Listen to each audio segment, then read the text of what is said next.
So how long have you been with Wedgwood, and what do you do here? I am coming up actually on 6 years next month. Nice. So, and I'm a CCM clinician. What is CCM? CCM is intensive home-based therapy, which is just fancy pants where we come to you. Okay. So we meet with kids and families and adults recently. So kids, families, and adults that are coming out of the hospital or are at risk of going back into the hospital.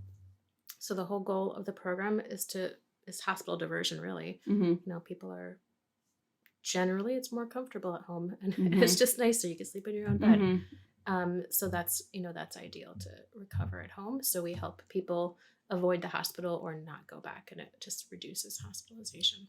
Great. And CCM stands for Community Care Management? Mm-hmm. Awesome.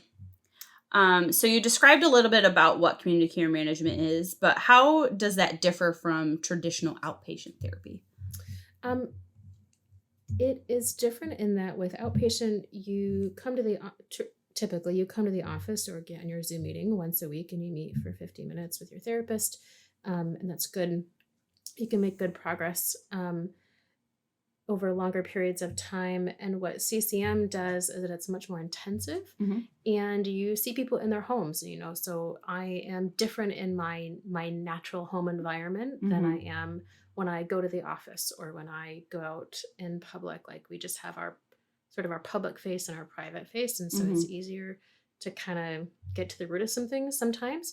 Or working with kids, like a lot of families say, these problems just happen at home. They're fine at school, so it's hard to sometimes to work on their problems when you just can't see them. And that's a challenge for some outpatient clinicians, that they just don't get the opportunity to see people in a less neutral environment. But outpatient is good, and sometimes we really need a neutral environment. So they offer different things. Great. Do you find that the clients that you're working with in community care management are dealing with a lot of similar things? Yes, because we're working with folks who are going to the hospital, the top things that we see are people dealing with thoughts of suicide or suicide attempts, self-harm, thoughts of self-harm. Those are the top things that I see most of our clients are dealing with. Okay, and have you seen some of the needs of people change over the last couple of years, with COVID and all of the things going on? Has that shifted at all? During lockdown, it was definitely harder for kids socially, and it was hard for all of us socially. I suppose I know some introverts that were just introverted homebodies that were loving it, and other people were not loving it so much. So for a lot of kids, it was very, very challenging with social skills, or just getting out of the house, and that's kind of depressing if you're stuck at home. But generally, in my experience, things haven't changed too much, aside from the lockdown specific things and like the uncertainty of, are we going to have class in person or on Zoom this week? And so there was a lot of uncertainty then. But generally, what I find is that if a family has a good, strong, stable foundation, we can handle a lot of things that come our way, and we can just kind of like a deeply rooted tree. Like, it'll wave in the wind, but it's not going to go anywhere. Right. So the isolation and some of the instability, do you think, added to like mental health challenges that people were already having? I think so. I think it pushed some people kind of over the edge, or I think in the deep dark heart of the lockdown, everybody was struggling. And if you don't have mental health problems, like, we were all on the same struggle bus. So when you're working with families and kids who are coming out of a mental health crisis, or maybe trying to prevent hospitalization from one, what sorts of things are you working on with clients? We do talk a lot about kind of separating yourself from the illness. And teenagers I work with mostly teens, and their families, and are very identity oriented, and it's really helpful to not over identify with the illness that I have, that it's something outside of me. It is not who I am. So seeing that, seeing depression try to attack me, seeing anxiety try to attack me, seeing codependency try to attack me, and being able to separate myself and go, oh, I see how you're trying to get at me. I'm going to say no to that. I'm going to do this instead. So that's a lot of what we do is just, what is the illness? How do I fight it? And seeing it as something that's external. It's not me. Because a lot of people, adults too, we can get over-identified with those things. And then, you can't recover from something that is your identity. If I am depression, I will never not be depressed. It has to be something separate that we can kind of push away from. Okay. And so what sort of things are you helping the families with? Do you work with the families throughout all of this process as well? Yeah, I do a lot of family therapy. It's more of a niche for me. So with families, it's similar in that we are, kids don't have the ability to change their environment like adults do. If you say, I want to go dye my hair, you go do it. You don't have to get a lot of permission. If you say, I want to change how we do our morning routine, you can do it. And kids have so much less control over that their parents and their siblings are their environment, for better or for worse. So if we can help the family also to see what the illness does, how it tries to break apart a family. Trauma loves to come in and separate everybody. It tries to tear a family apart. Depression does the same thing. If I'm depressed, and because of that, I'm just really angry and irritable, and I'm in my room on my device all day, and I'm staying away from my family. And if everybody gets caught up in that, if depression's attacking everybody, then we got a family that's not spending time together. They're not saying, I love you. They're not laughing. And that's just one of the many ways that these illnesses will just try to tear people apart. And, when I'm isolated alone, that's even more depressing. So it just makes it worse. Yeah. So what we do is really try to help kids and families see, here's what the illness is. Here's how it's trying to attack me individually. Here's how it's trying to attack my family and tear my family apart. Here's what we're going to do to fight it. And then if we're on team family, the whole family can take a united front to fight against the illness, to keep it out of the family, to kick it out. And then build up the walls to make sure when it tries to sneak back in, which it will do, that we can just be like, oh, there it is. I see it come in. Let's wall it off. So we do a lot of that. Yeah. Are there coping skills that you help kids and the families work on so that when they feel it coming back, they kind of know how to combat it a little? I don't know if you'd call it a coping skill, but we do a lot of looking at what are the lies from anxiety, what are the lies from depression.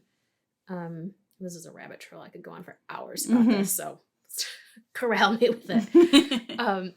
But it's really helpful to look at these lies because there's usually a little grain of truth to the lie. This is the example that I give, is that depression loves to tell these lies. I think it's got probably 8 favorite lies. Some version of you're fat and ugly, you're stupid, you're useless, nobody loves you, no one's going to want to be around you or be with you. You don't remember what it feels like to be happy. You'll never be happy again. There's one more that I forgot. But you don't have to have depression for it to try to attack people. They're like mosquitoes. That's just what they do. They try to tell that stuff. So if I look at the real grain of truth to it, most of the time there's a grain of truth, just a little bit of truth to it. Sometimes it's 100% lie. But if I look at this lie that says, Sophia, you are fat and ugly, that's a harsh lie that frankly most people hear. You don't have to have depression to hear this lie that you're ugly and nobody loves you and you're just disgusting. Everybody hears it at some point. So I can go, well, what's the grain of truth to this? I can say, well, I got a little tire right here. That's true. That doesn't mean I'm fat and ugly though. 15, 20 pounds overweight is not the same thing as fat and ugly. There's a world of difference there. But I can deal with 15 or 20 pounds overweight. I can go, yeah, that sucks. I got to work on that. Okay. And that's just completely different than this kind of shameful, crushing thing. That's just genuinely not true. Yeah. So we do a lot of that. We look at a Mhm. lot of lies. And these guys, you know, anxiety, depression, addiction, codependency, all these guys are, I think of them as like monsters. You know, they're always trying to lie. Mhm. They're very effective liars. They're Mhm. very predictable liars. So some of the things that we do are we're looking for lies, we're looking for the grain of truth. We're also looking to kind of predict the lies ahead of time. Okay. Because I know that if I've got a big presentation at work, I'm going to hear some lies from anxiety. It's Mhm. really predictable. It's going to say you're going to mess it up. Everyone's going to think you're dumb. You're going to stutter. You're going to forget what you're going to say. Your presentation is going to look crap. You're going to Mhm. forget it at home. You know, like all these things, but it's very predictable. Sure. So what we do is try to look ahead and see what's it going to be. Mhm. And then is there some figuring out of how to speak some truth in place of that lie instead? Yeah. So looking for the grain of truth in those lies. Um, if I hear the lie, this happens a lot. This is a really common one. If I hear the lie, nobody loves me. And if you're in the thick of depression, you're really getting attacked by that, you hear that a lot. Mhm. And sometimes what we do is really simple. And then we go, well, if depression says nobody loves me, let's look for evidence. Like, let's look Mhm. for real hard evidence. Mhm. Okay, has anyone ever said that they loved me before? Mhm. Okay, well, my mom said that. And is she a liar? Well, no. Okay, Mhm. so your mom actually, that's one. Okay, so that's one piece of truth. But I mean, even just making a list, like, and it's like stupid simple, but just Mhm. genuinely making a list. Who actually loves me? Mhm. Does my neighbor love me? Not really. I mean, he doesn't hate me, but we say Mhm. hi. Right. So that's okay. But Mhm. my mom, my dad, my siblings, God. Mhm. Sometimes it helps just to do that, and it's just a way to really look at the truth there, Yeah. and just kind of come through the fog of the illness. Mhm. Kind of Um, retraining your brain to believe mhm. the truth instead of the lie that Yeah, depression or anxiety is trying to tell you. yeah, and I think it's really important that we're not replacing mean lies with pretty lies, Mhm. because we've all been caught up in that like little white lie I tell myself to make myself feel better, but we want actual truth. Like Mhm. because in my heart of hearts, I know when I'm lying to myself. Yeah. So we don't want to lie to ourselves because we don't, That's God, not going to help anything in the long run. exactly. It Mhm. doesn't actually help. I think God has designed us for truth, not lies. So Mhm. Mhm. yeah, so we just look at that.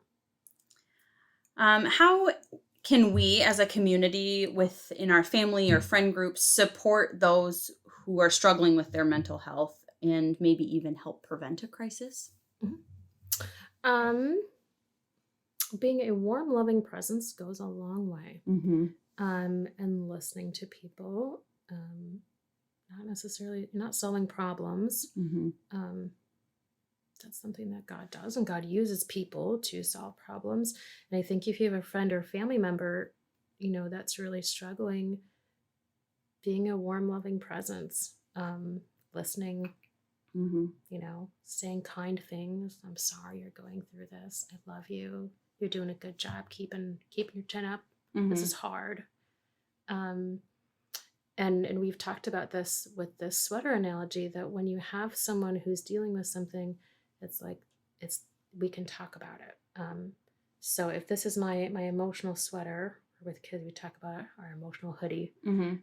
So this is my emotional hoodie, and it's mine. It's not yours. But if Mhm. you're helping me, I'm really down. I'm really worried. We can talk about it. And this is my feeling down. This is my feeling really worried. But it's mine. It doesn't belong to you. Mhm. But we could talk about it. We can say, oh look, it's kind of crocheted. It goes across. It goes up and down. It broke. It broke. It's not so great. It's really comfortable. Mhm. Um, but at the end of the day, when we are done talking about my emotions, my emotional sweater, I take it home with me, Mhm. and you take your sweater home with you, and you take care of your sweater, and I take care of mine, and I put it in the wash, Mhm. and blah blah blah. So we can talk about these things that are going on for each of us, but at the end of the day, it doesn't belong to me, Mhm. or it doesn't belong to you. It belongs to the other person. And I think that's very much where prayer really comes in, Mm-hmm. you know, because I want to pray for you and how you handle your emotional hoodie. And I want your prayers for me to handle that too. And we give that to God and say, God, you know, they need help. You know, they need help. Help me to be a good friend or a good family member. Show me what to say, or if I need to zip it, you know, Mm-hmm. show me when to zip it. But those are things that I found to be helpful. Mm-hmm. You know, and we want to keep a good, healthy boundary. If we're pouring ourselves empty, we're not really helpful Mm-hmm. to people. Mm-hmm. Yeah, if you're carrying everybody else's stuff, you can't be helpful to Mhm. those around you. Yes. Mm-hmm. Yes, very much so. And God has not called us to solve all the problems and be miracle workers. Mm-hmm. Like He hasn't. We're Mm-hmm. not perfect, and we're not going to do that. Mm-hmm. But we can be helpful. And I think that's, you know, where our communities come in. You know, if someone's struggling, you know, and you've got 5 different people that offer a little bit of help, that's great. Mm-hmm. You know, and I can recover with that. Mm-hmm. And if, you know, someone is confiding in you that they're struggling with something and you feel it's too much for you to just listen and Mhm. be there for them, how would you recommend someone maybe suggest that they seek help from a professional? Um,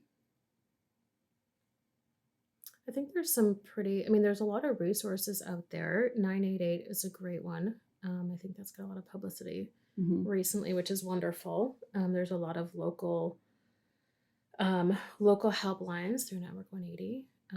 Even if you just do an internet search, you know, Mm-hmm. helpline, you know, what do I do? I'm depressed. What do I do? I'm thinking about suicide. And you can call those lines and even just say, hey, I'm calling. I've got a friend or a family member I'm concerned about. Can I just talk to you about it? Do you have any advice for me? Mm-hmm. So it doesn't always have to be that person who's in distress calling, but it can be a family or friend that says, I'm not really sure what to do. Mm-hmm. So that's an option. We can also, you know, use our loving words to say, hey, listen, I'm concerned about you. Mm-hmm. You know, have you considered seeing a counselor? You know, have you considered calling this crisis line? You know, depression likes to keep people up at night. Mm-hmm. 2 a.m. is like depression's favorite time. Yeah. Loves that. And who's awake? Like, you know, hopefully we're not awake at 2 a.m., Mm-hmm. but a crisis line is. Mm-hmm. And so that's really helpful. Mm-hmm. But I think just using those kind words, you know, hey, have you considered this? You know, or I'm really worried about you. You know, help me know, like, what are you doing to take care of this? Mm-hmm. And those can be good things. Or just say, hey, you know, this is. Can I tell you something that's been helpful for me? Mm-hmm. Or can I tell you something that's been helpful for my mom or for my dad? Yeah. And you know, sometimes people, you know, really appreciate that. Mm-hmm. And you know if someone is just being nosy or condescending, and you know when they're like coming from a real place of like love Mm-hmm. and concern, and that shows through. Mm-hmm. And the love and concern is really what people need in that situation too. Mm-hmm. Mm-hmm. Yeah, or just a hug. Mm-hmm. It is amazing. I heard several people recently who just said, I can't believe how isolated I've gotten, and just bumping into someone at the grocery store was the most meaningful touch I've had in weeks. Mm. I'm like, man, that's a harsh thing. Mm-hmm. It's a harsh reality, and that's, I know she's not the only one who's dealing with that. Mm. So even just a simple hug, or you know, rubbing someone's back or shoulder, like Mm-hmm. those small things really do go a long way, and it's very meaningful. Mm-hmm. Mm-hmm. Is there anything you want to make sure that our listeners and viewers know about mental health and Wedgwood's counseling services? Yes. And again, I could talk for so long on this topic. But I see a lot of folks believing the lie from depression, or believing the lie from anxiety, that it's going to be forever. Mm-hmm. You will never, one of depression's favorite lies, you'll never be happy again. You don't remember what it feels like to be happy. You're going to feel this way forever. That's actually not true. Mm-hmm. It's not true. And most, not all, but many kind of bouts that we have with mental illness are not forever. And some of them are genuinely things that this is something I'm going to live with forever. That's true. And for many times, it's not. And it doesn't have to be forever And there's a lot we can do to fight it, even if it is something you have to live with forever. Or a lot of times it'll come back for seasons of life. Mm-hmm. You know, you have a hard season, going through a lot. Depression really is like, ooh, she's in a weak spot right now. Let me. Mm-hmm. And then, you know, I'm down for the count for a while. But it's not going to be forever. And I think that's really, really important to know that we're not taking that on. I'm not taking depression on as something that's part of me. Mm-hmm. And I'm all wrapped up in it. But it's a sweater. I can take it off. Mm-hmm. I don't mean to like minimize it or make it sound like, oh, it's really easy. Like it's not. It's definitely not easy. But it doesn't have to be forever. And we can recover from it. And whatever illness I'm struggling with is not my identity. Mm-hmm. I might be someone that has diabetes. I might be someone that has cancer. I might be someone that has depression. I might be someone that has anxiety. But those things are definitely a part of my life, but they do not make up the core of who I am. This is not, God didn't create depression girl. God didn't create cancer man. Like that's not what he made us for. But sometimes we do believe those lies. So I think it's just really important to know that God's created us as these, you know, really unique, beautiful beings. And we do deal with a lot of crap. But we can still have a lot of joy too. Amen. Why do you love your job and working here at Wedgwood? I just have a lot of fun with it. Actually, I just think it's really fun. For me, I really feel like this is precisely where God has me for today. And it's a good feeling. But I just have a lot of fun with people and families, and it's really lovely to see them transform, you know, and you meet someone that's just really crushed by all these lies, and then we can come away and go, wow, actually, you know, there's this just really lovely healing that happens in a family and with, you know, with kids, and it's I don't know, you can't make it up. Like it's just really nice to see. And I personally just like visiting people at home and, you know, seeing their different lives, their different cultures and how they do things. And and I a specific thing that I really love about my work is that I just get to have all these random experiences, you know, working with families who have chickens. And I petted a couple different chickens at different homes because that's just part of their lives. I'm like, oh, like they're doing me this honor to welcome me in, and I don't think I ever would have been petting chickens otherwise. Yeah, not something that's usually part of my work day. Yeah, and so it's just fun, and I love doing therapy sitting on someone's front porch, or at the park, or at the coffee shop. You know, I had a kid that needed to kind of practice being social. And we met at a coffee shop and we just practiced being social there. So that was a lot of fun. That's cool. Yeah. It's never boring. Oh, I'm sure, especially if there are chickens involved. Yes. How do you see God moving in your work? Just through that transformation. And sometimes, actually, I just got a text yesterday from a mom. I think I saw them maybe last year, and she said, you know, my kid's in school, and that's great because she was really struggling with that, and that's, you know, things like that can just be miracles. Or, you know, I know I've shared this before, but I had sometimes I just get text messages from families afterward, or messages or cards saying, you know, oh, they graduated, they've got a job, and this is like a really big deal. And it's so nice to celebrate with them and just see that, you know, these things really matter. And God's healing hand is through it all, you know, through the meetings at the coffee shop and the petting of the chicken. God is there helping with the healing process. Yes, always. On good days when I remember, go into a session and pray, you know, God, use me as an instrument of mercy. And I'm embarrassed to say I don't do it more often, but when I do say that prayer, those sessions tend to go really, really well. And I'm saying this out loud and I'm like, man, you should really pray more often. Yeah. Because it's very, it's a very clear corollary. Mm-hmm. Yeah. So when you've got, the creator of the universe in your corner, you might as well use him, right? I mean, what else am I doing? Is there something that God has made clear to you through your work and your role here at Wedgwood?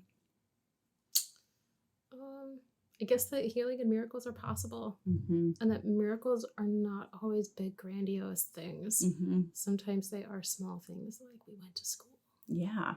Mm-hmm. And that is a miracle. Sometimes if it's I see a miracle with a family expressing love and affection for each other. Mm. And that's a miracle because they could never do that before. And that's a miracle, and it's such a small thing. And in their lives, it's a really big thing. Mm-hmm.